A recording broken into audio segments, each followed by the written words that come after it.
Monday, which should be page 976. I don't have your quizzes graded. 976. So we're talking about sonnets, and we've done one or two Italian sonnets, so we'll do a couple of English or Shakespearean sonnets, and these are actually two by Shakespeare.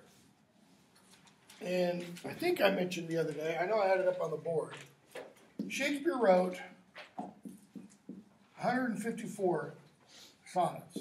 Of those, 1 through 126 are addressed to a golden-haired youth, 127 through 52 to a dark lady, and then 153 and 54 aren't really addressed to anybody. But in these first 126, there are a few times where this quote-unquote dark lady is addressed or appears. And there are a few in these last 30 or so where the golden-haired youth is addressed. Now, the golden-haired youth, from what we can determine from the sonnets, is an aristocrat. He's young. He's got long, curly, blonde hair. Okay? The dark lady is exactly what she sounds like. She's a woman with a dark complexion. One or two poems imply that she is African, if she's real. Most critics, scholars, read the poems that they're somehow about real people. Okay? But there's no proof of that. So, this first one that we're doing, Shall I Compare Thee to a Summer's Day, this is number 18 in Shakespeare's sonnets. My Mistress's Eyes Are Nothing Like the Sun is number 130. So, number 18 is actually addressed to a man. Most people think it's addressed to a woman. Shall I compare thee to a summer's day?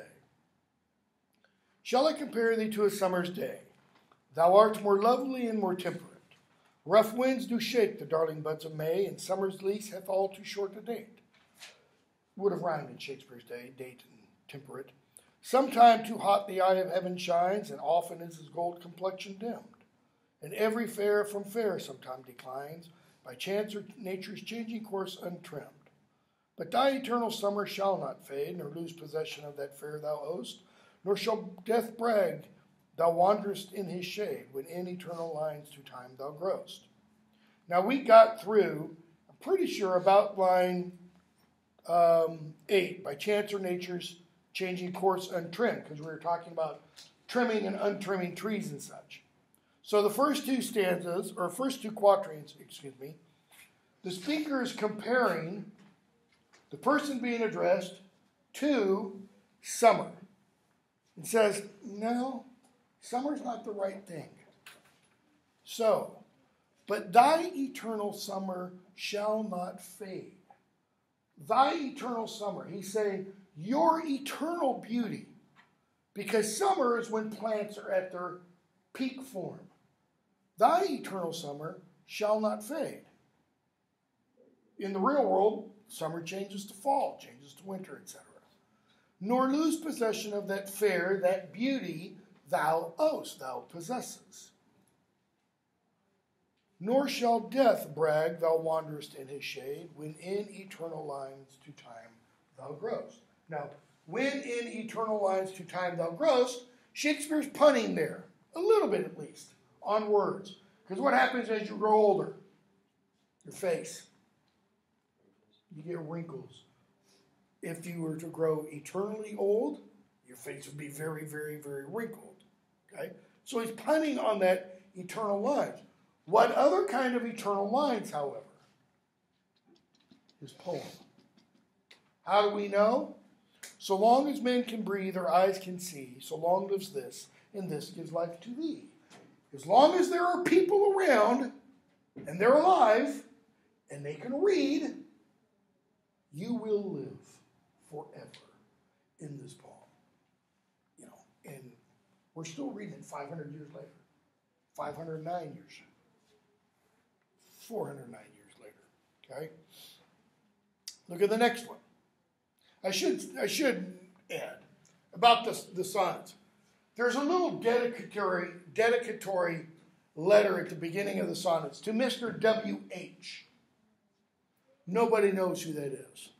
There are 3 or 4 major suggestions for who it is, but we're not sure. We're not even sure if Shakespeare wrote that little dedication. If you could prove conclusively, 1, that he did, and 2, who it's about, you could pretty much, name your endowed chair of English literature at any university in the world and have it. Okay, the next one then. My mistress's eyes are nothing like the sun. Sting stole this title for the title of the song in the late 80s, early 90s. I can't remember the exact year. This is an example of, I've got it written down up here, an anti-blazon. The blazon is a catalog of beauty. Remember in To His Coy Mistress, in the first stanza he says, had we whirled enough in time, blah, blah, blah, blah, blah. And he goes on, and he says, and I would sit by the umber, and I would do what? He says, I would count out your beauties by years. I would take 100 years, he says, to praise your eyes and your forehead. And then I'd take 200 years to adore each breast. Okay, so that's 500 years now. But 30,000 to the rest. He's cataloging what he finds beautiful in the woman. He starts up here and he moves down. Okay, so 100 years for eyes and forehead, 200 years for breast, 400 years for breast, 30,000 to the rest. He's getting to what's more important to him. Shakespeare takes that notion of a blazon, which is Petrarchan. It comes from Francis Petrarch, as we talked about the other day. And he flips it. He reverses it. He makes it into an anti-blazon. That is, he takes the image everybody's familiar with and does just the opposite. So, my mistress's eyes are nothing like the sun. Why? Because most sonneteers in Shakespeare's day and before him said, my mistress's eyes are like the sun. That is, they're dazzlingly beautiful. You look at them and you're amazed, because that's what looking at the sun does. Coral is far more red than her lips red. What would Shakespeare's experience of coral have been? Where does coral grow? In the ocean. Where in the ocean? Does it grow in the North Atlantic? No. It's where? It's in the tropics. And it's in the tropics, in the ocean, that coral is red. What happens when you take that coral out of the ocean? It turns kind of grayish, palish. So coral is far more red than her lips red. That might mean my experience of coral removed from the ocean is far more red than her lips red. Yeah, but that coral isn't red at all. So what's he saying about her lips? They're not red. Okay? If snow be white, why then her breasts are dun? Well, snow is white. Dun. What is dun colored? Dirty dishwater colored, or dirty laundry water colored. Okay? Grayish, in other words. Not a beautiful. In Shakespeare's day, I think I've mentioned this before, the ideal of beauty was this complexion. Not this white, this white. Because this white and this white differ how? In order for this to become this white, what would I have to do? Never go outside. Okay, never go outside. What else? Would it still be this white? Okay, what else? What kind? Powder. White powder. You'd have to... Why was this conceived to be beautiful? Because it's what Queen Elizabeth thought was beautiful. And you do what the Queen says. Okay? Which is why every painting you'll see of Queen Elizabeth, she looks like she has confectioner's sugar on her face. Powdered sugar. She was a sugar junkie, by the way. That's why you don't see any pictures of her painted with her mouth open, because her teeth were black, because they were rotted. Okay? So, if Snow be white, the ideal is white, then she's not. Okay? If hairs be wires, black wires grow on her head. He's telling us her hair's a little kinky. I have seen roses damasked red and white. That is, multicolored roses. Roses with red hues and white hues in them, but no such roses see I in her cheeks. Okay? Again, so far, the description is of what? Someone who is dark-skinned. And in some perfumes, my absolute favorite two lines in all of Shakespeare, and in some perfumes is there more delight than in the breath that from my mistress reeks. What kind of smell do you use the verb reeks for, or the adjective reeks for? Yeah. That's never good. That's roadkill after 3 or 4 days. That's the stuff at the bottom of the garbage can after the garbage has been taken and it's not washed out. Okay. Notice, in some perfumes is there more delight than in the breath that from my mistress. So why does her breath reek? I love to hear her speak, yet well I know that music hath a far more pleasing sound. That's an example of litotes, severe understatement.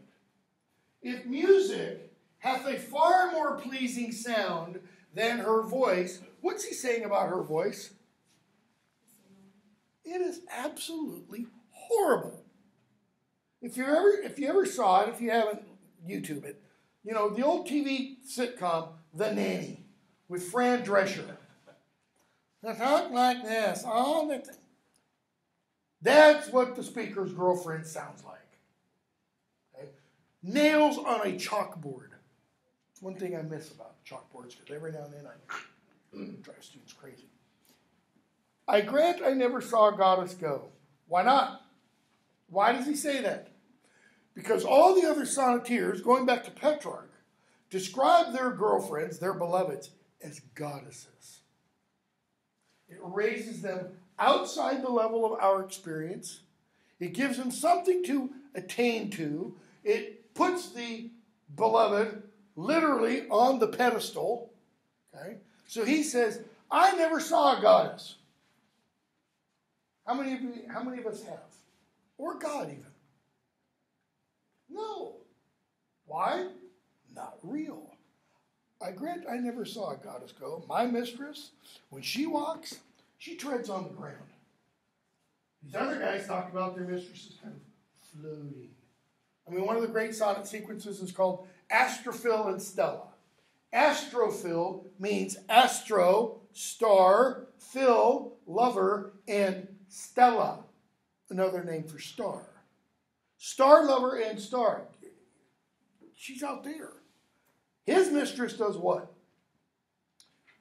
And the way some scholars read this, when he says, when she walks, she treads on the ground, he's saying she's a streetwalker. She's a hooker. Okay, so maybe he has to pay for it, but hey, she's his girlfriend. He's saying, mine's real. You don't get more real than a hooker, so to speak. Okay? You know what you get when you get a hooker. You know what you're getting, so to speak. And yet, by heaven, that's an oath, by God, I think my love as rare. My love can be my affection for her, or her, as rare, as uncommon, if you want. As what? As any she that is any other poet's beloved, belied with false compare. Okay? He's saying all these other poets' beloveds, they're actually really rare. Why? Because they are lied about with false comparison. How rare? It's more example of lightities. How rare are they? Stella? Not real. All these other guys are writing about what? Made up mistresses. Because they're kind of doing like literary writing exercises. They're trying to see who can out-sonnet the other. This speaker is saying, my girlfriend's real. Okay? That's why she is as rare as all these other. When I go home at night, she's in bed waiting for me. All these other guys, what do they have? Ooh, they're little goddesses up here they think about. Not going to keep you warm at night. Okay? Go from there to turn my pages. Page 982. We're talking about poetic forms still. And you get the villanelle. Okay? A sonnet's a relatively easy form to write.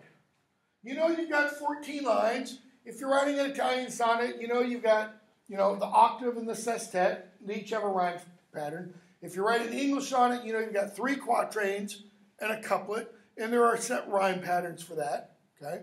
You know you're writing in iambic pentameter. Pretty easy. Villanelles are a whole different thing. Look at the description for these.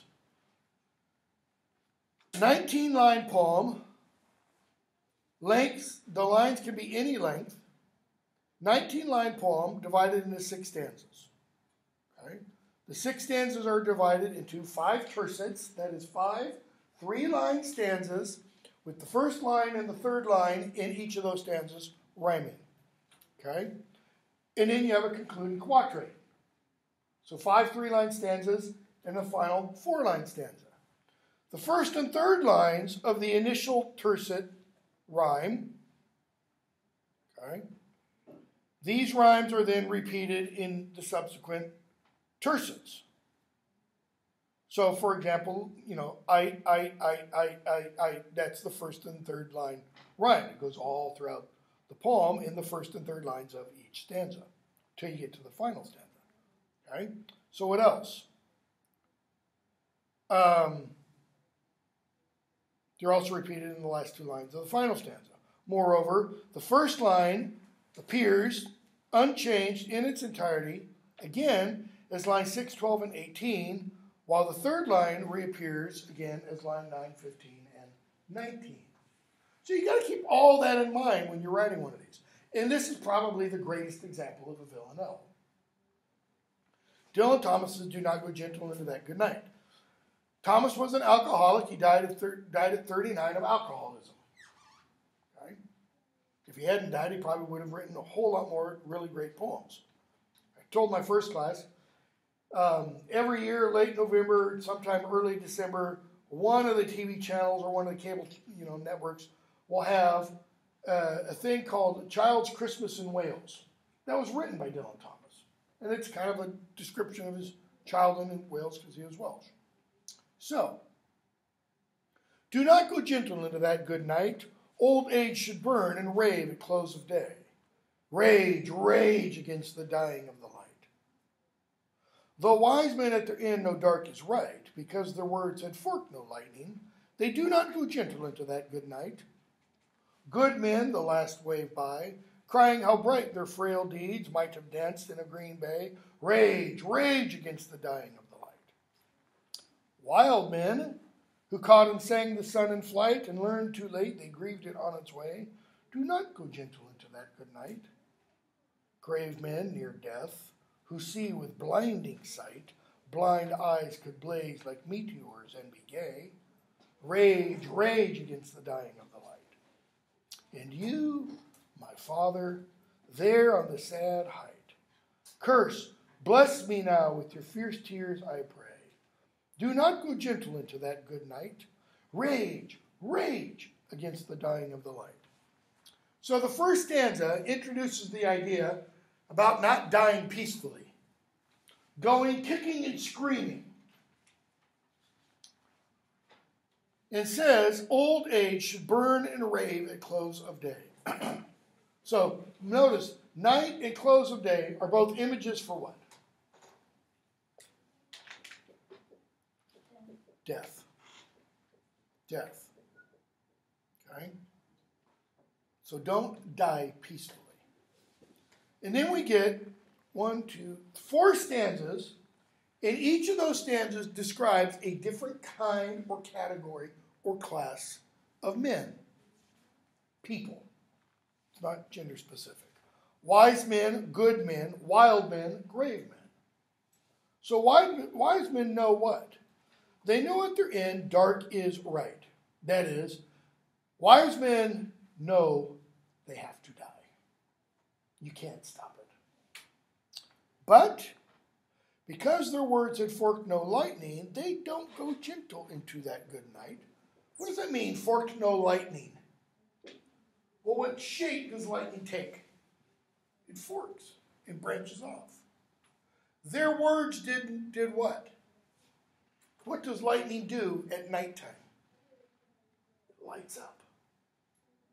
Their words don't provide any light for what? Others? Or the nighttime they're going into. They might be wise. They might know, yeah, I've got to die. But that knowing I've got to die doesn't do what? Make it easier. So what do? They don't go gently into that good night.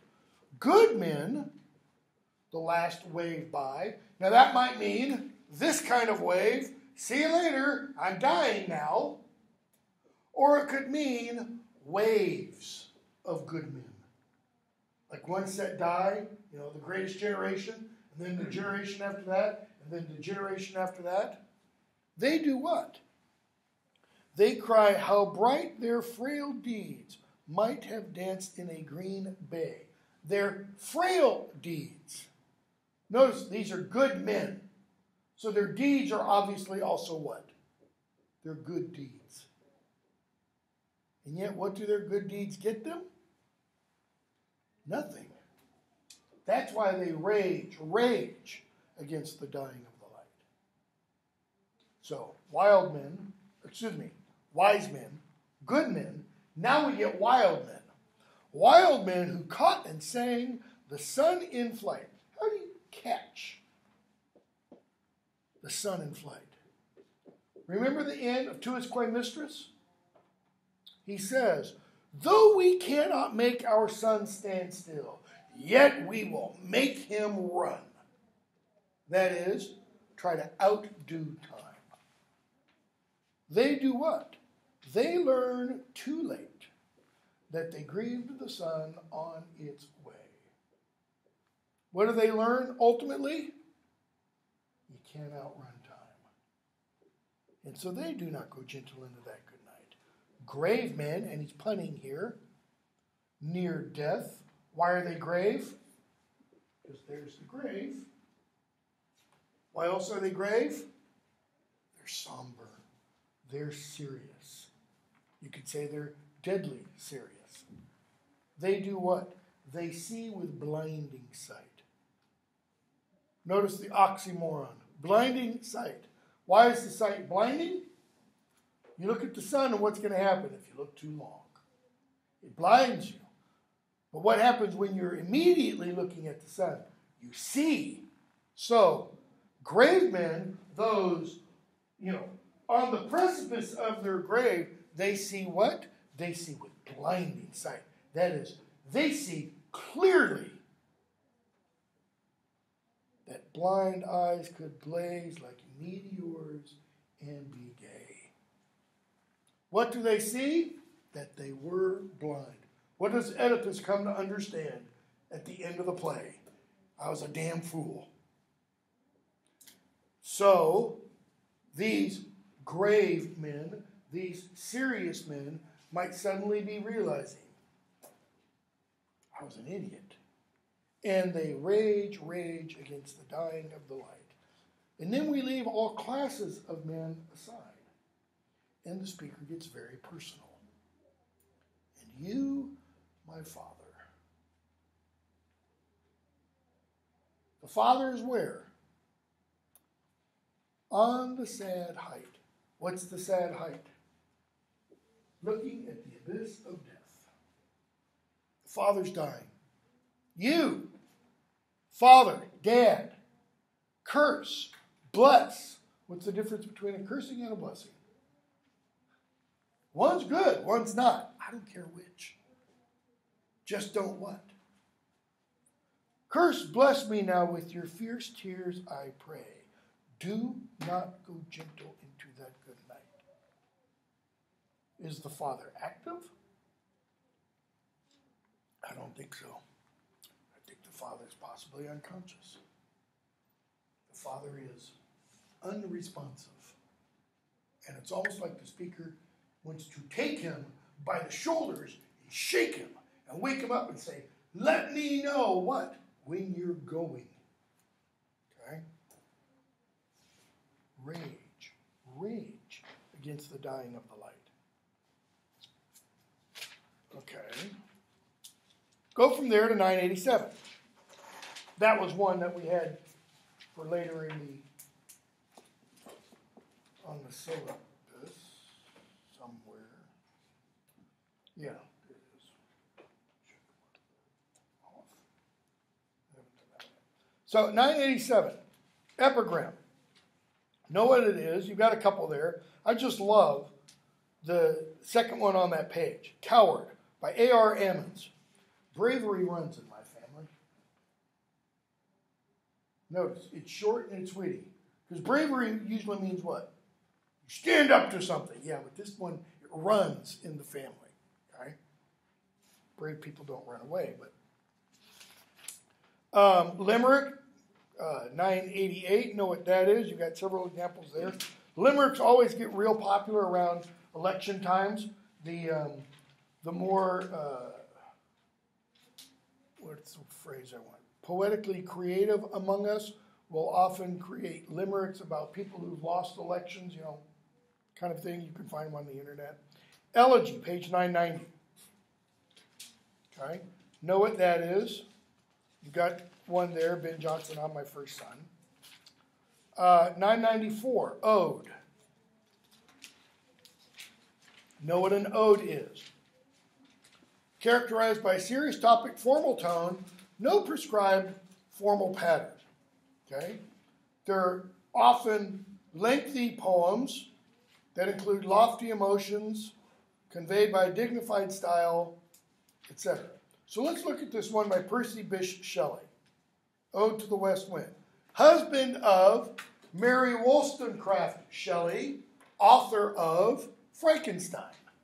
Okay? So this is an ode to the west wind. O wild west wind, thou breath of autumn's being, thou from whose unseen presence the leaves dead are driven like ghosts from an enchanter fleeing. Yellow and black and pale and hectic red, pestilence-stricken multitudes.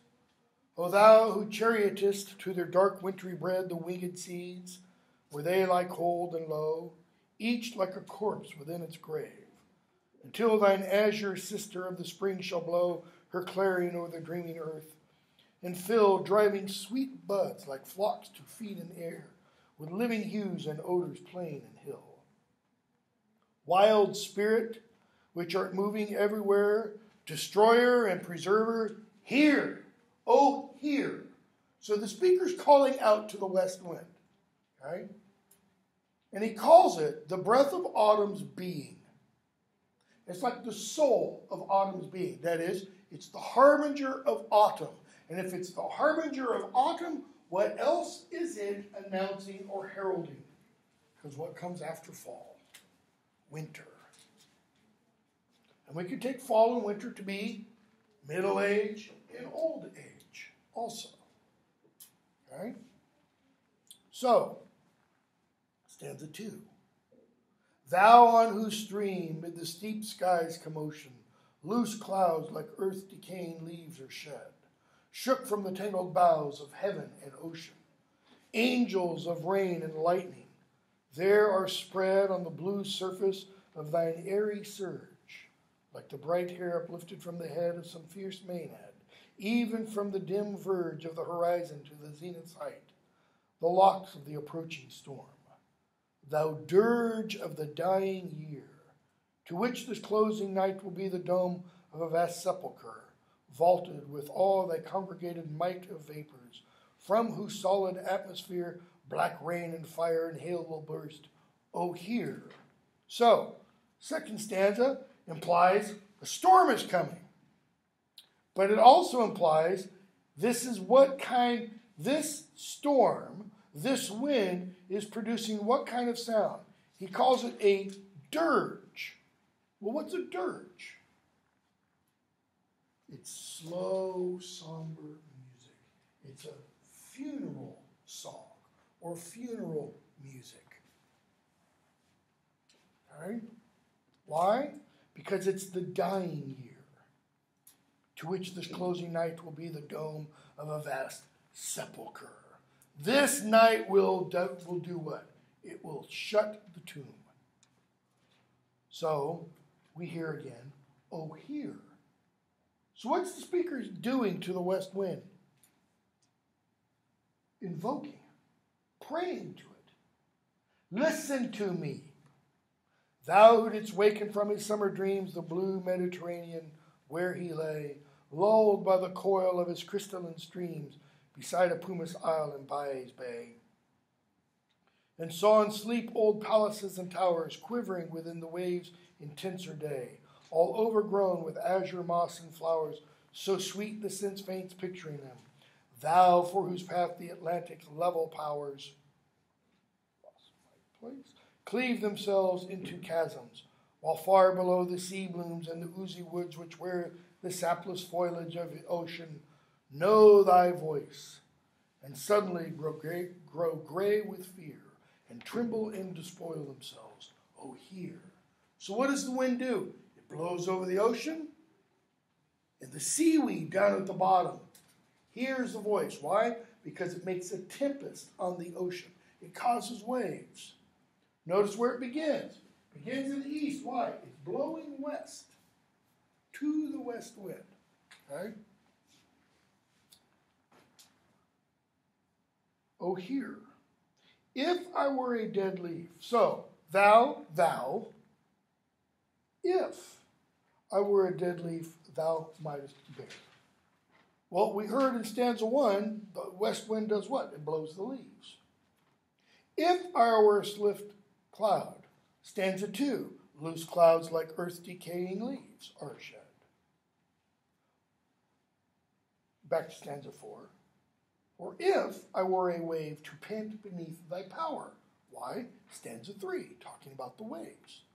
So, if I were stanza 1, if I were stanza 2, if I were stanza 3, and share the impulse of thy strength, that is, and I felt the power of your strength, only less free than thou, O uncontrollable. Why less free? Because the wind is not controlled. And I, blowing on the wind, as a leaf, as a cloud, as a wave, would be controlled by the wind. If even I were as in my boyhood. The speaker's telling us something about the speaker's age. No longer a child. We don't know what that means. Speaker might be 20 years old. Speaker might be 50 years old. Notice, Shelley dies in 1822. This is written in 1820. He's only what? He dies when he's 30 years old. So he's only 28 when he writes this. But if I remember, was it Shelley? Or did they both? I think Shelley also had tuberculosis. John Keats had tuberculosis and died about the same age. We'll talk about Keats later. So, if even I were as in my boyhood, and could be the comrade by thy wanderings over heaven. What's he talking about? Did you ever, as a child, on a fine, summer or fall day, go outside when it was a stormy, blustery day and run after leaves or try to catch leaves. That's what he's getting at. When I was a kid, without any concerns in the world, I did what? I was your comrade under heaven. As then, when to outstrip thy skyey speeds scarce seemed a vision. That is, I would run. I would ne'er have striven as thus with thee in prayer in my sore need. Why? When does the I would never have striven kick in? If I were a leaf, if I were a cloud, if I were a wave, then I wouldn't be doing what? Now, striving with you. Why? Because of my sore need. So the speaker is saying, something is going on in my life, and I'm praying to you. Help me. As thus with thee in prayer in my sore need. Lift me as a wave, a leaf, a cloud. Why? I fall upon the thorns of life. If you lift me, then what? I'm off the thorns. What's he talking about? Lift me. Let me die. Take me away from here. I fall upon the thorns of life. I bleed. These are Hamlet's slings and arrows of outrageous fortune. The heavy weight of hours has chained and bowed one, two, like thee. The heavy weight of hours? Age, time, years. But I, what's the I? The speaking. The soul. The body feels the weight of hours. The soul feels, according to the speaker, light and airy. And swift and proud, make me thy lyre. Remember the other day I had written up over here, Aeolian lyre or harp. An instrument, ancient Greece, that produced music by the sun, by the wind blowing through it. He's saying, make me your instrument. Blow through me. How? Even as the forest is. Getting ready, I think, later on today, maybe tomorrow, sometime, next few days, we're supposed to have another storm come through. Go out in a forest. If you've never done it before, go out in a forest in a big old windstorm. Yeah, be careful of the falling trees and branches and stuff, but listen to it. The sound is amazing. Or if you were around here, in 2009 when we had the two tornadoes come through, the big one, Good Friday, and the one about a week before that. Listen to a tornado from a distance, I recommend. I had that big one come about 200 yards away from my house. Sounded like a freight train. Everybody says, sounds like a freight train. Exactly what it sounds like. Okay? So, why? Even as the forest is, what if my leaves are falling like its own? That is, I am like a tree in fall. My leaves are falling. He's probably talking about hair falling out. The tumult of thy mighty harmonies will take from both a deep autumnal tone. I will make sweet music if you blow through me, sweet though in sadness. Why sadness? We'll go back to the dirge that he talked about. Be thou, spirit fierce, my spirit. Be thou me. Be me, impetuous one. Drive my dead thoughts over the universe, like withered leaves to quicken a new birth. How can you drive thoughts over a universe?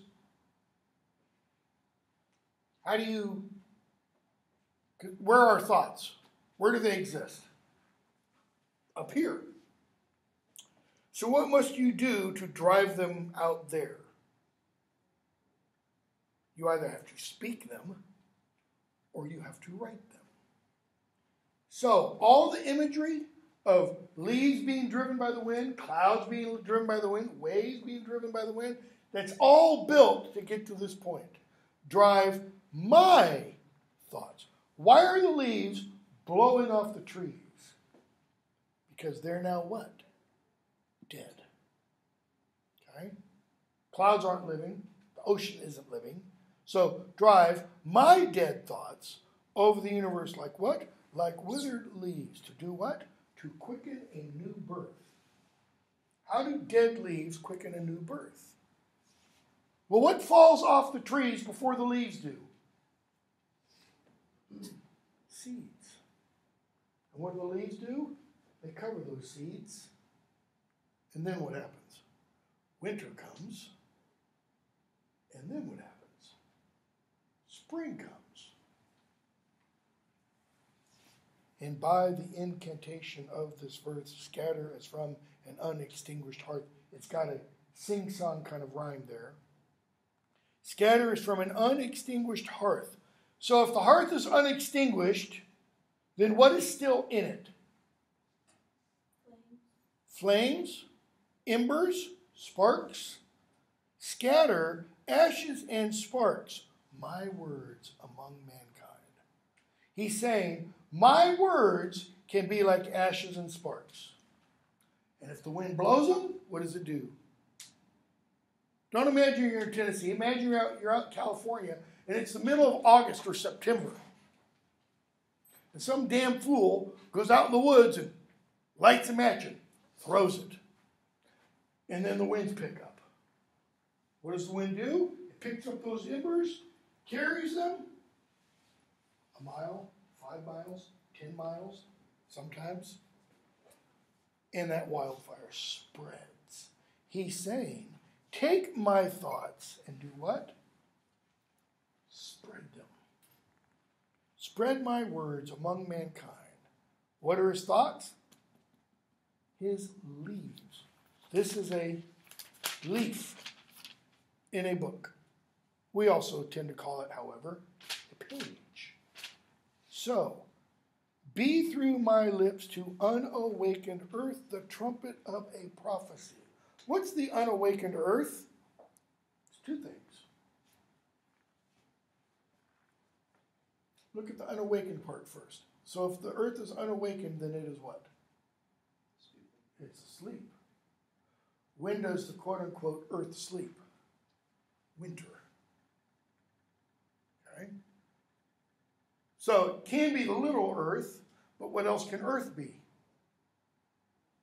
From dust thou art, and to dust shalt thou return. It can be us. We can be unawakened. And the speaker is saying, wake up. Listen to what I'm telling you. Okay? Be through my lips to unawaken earth the trumpet of a prophecy. Why?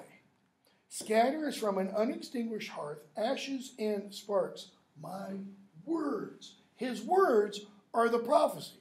Where is it scattered? Among the earth. Us as well as the world. And what's the prophecy? O wind, if winter comes, can spring be far behind. What's really the prophecy? If winter is an image of death, then what? Spring comes. Death isn't everything. There will be, just as there is in the real world, all these trees out here will go dormant. And in the spring, there will be little shoots come up. We have to die for what purpose? Don't know where, don't know why, don't know how, but to be reborn. Okay? Then you have parody at the bottom of that page. And we're not going to do parody yet because I want to wait because I need to print out a poem to give to you. Humorous imitation of another serious work.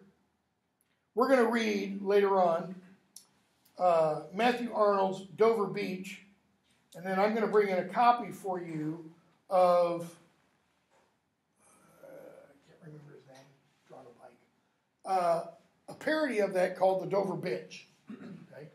In Dover Beach, you've got a guy who takes a girl down to a hotel on the Dover Beach that overlooks the English Channel towards the coast of France. So a guy in the 1960s wrote a parody of that from the girl's perspective. Okay. Bottom 997, picture poem. Know what that is. Open form, page chapter 31. Know what that is. And then let's see. We've done that. Go to 1025. So we're done with all the literary terms. And now we'll just do, actually, we're doing this right now. No, we're not doing this one. Turn 2. That's right. Not that one either. Where is it? Turn to 882.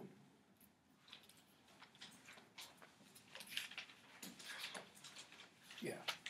Valediction forbidding mourning. We've done author tour book.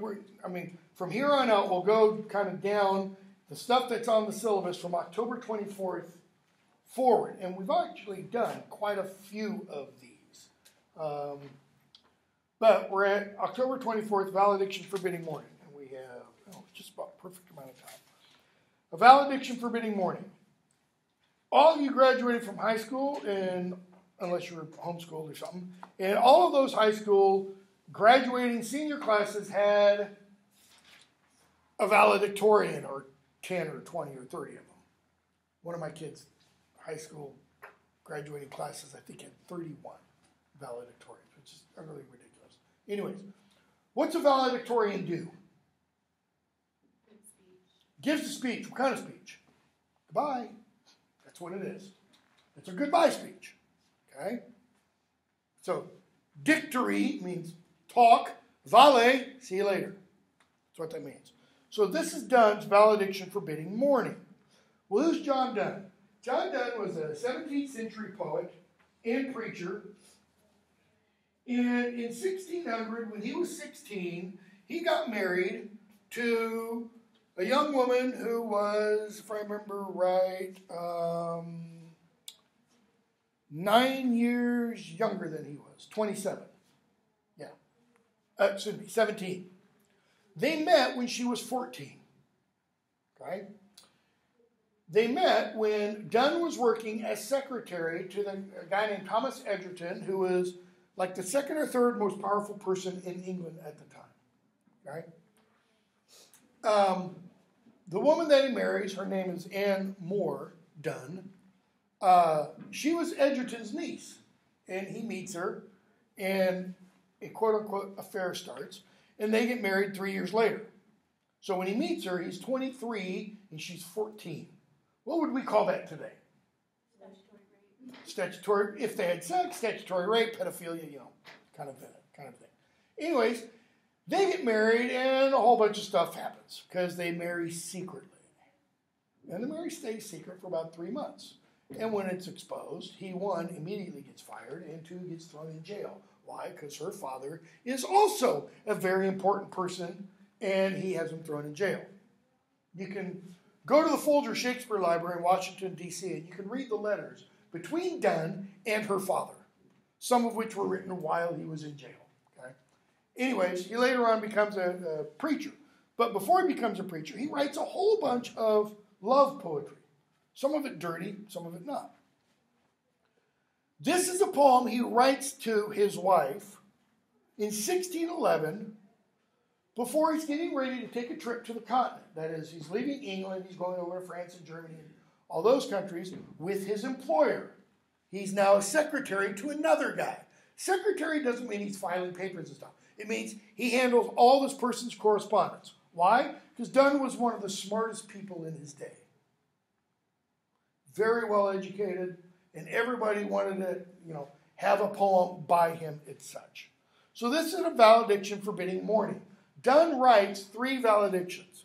Valediction forbidding mourning, valediction forbidding weeping, and I don't know why I'm drawing a dead blank on the third one. Okay? So, Now we don't have time to do all that. We get several stanzas, and Dunn's going to use several images. And in these images, he's going to use what are called metaphysical conceits. That is, where he links together two wildly dissimilar things. You're going to see towards the end of the poem, he's going to link like a compass that you use to make a circle, geometers, one who does geometry, compass with love or souls. So, as virtuous men pass mildly away, where have we heard that? Dylan Thomas's Do Not Go Gentle Into That Good Night. Okay? As virtuous men pass mildly away and whisper to their souls to go, while some of their said friends do say, the breath goes now and some say no, virtuous men die how? Not like Dylan Thomas's men.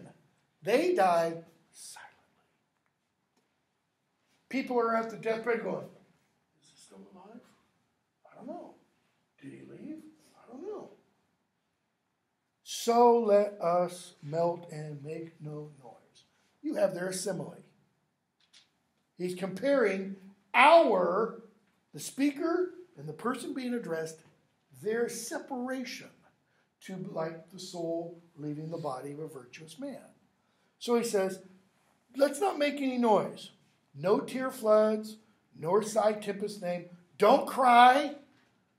Don't weep boo-hoo loudly. Why? It would be twere profanation of our joys to tell the laity of our Louvre.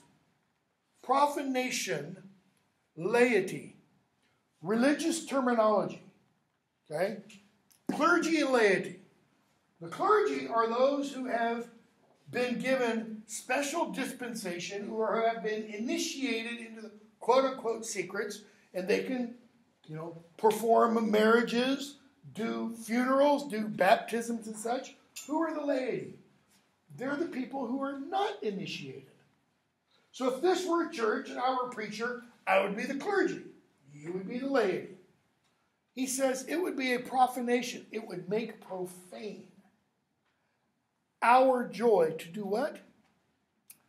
To tell those out there, those people who are not initiates into the kind of love we have about our love. Okay? Another image. Moving of the earth brings harms and fears. Men reckon what it did and meant. But trepidation of the spheres, though greater far, is innocent. Moving of the earth brings harms and fears, right? Yes.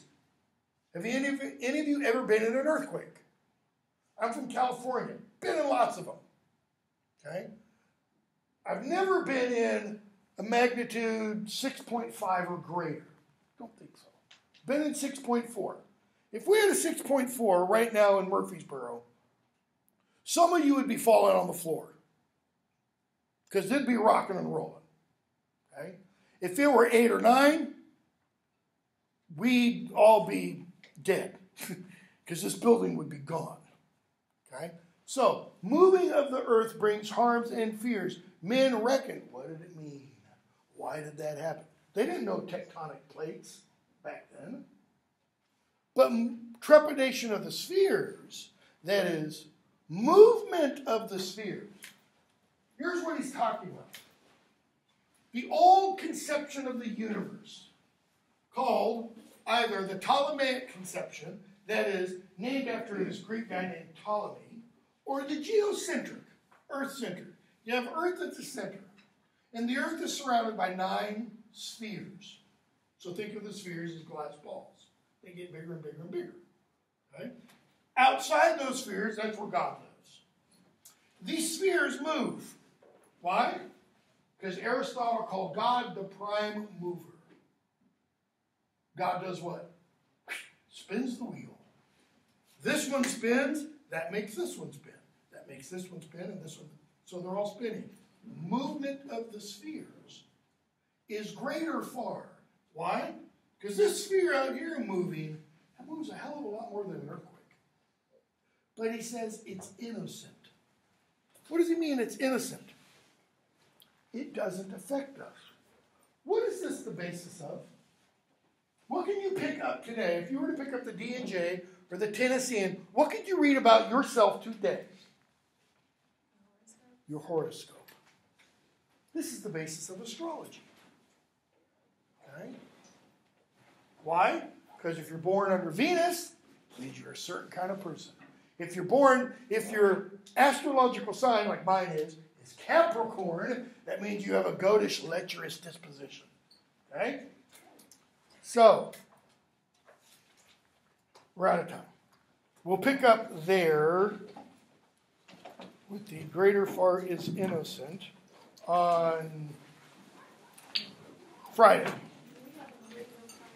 Will you have a quiz on Friday? I don't know. If we do, it'll be over terms and a couple other poems.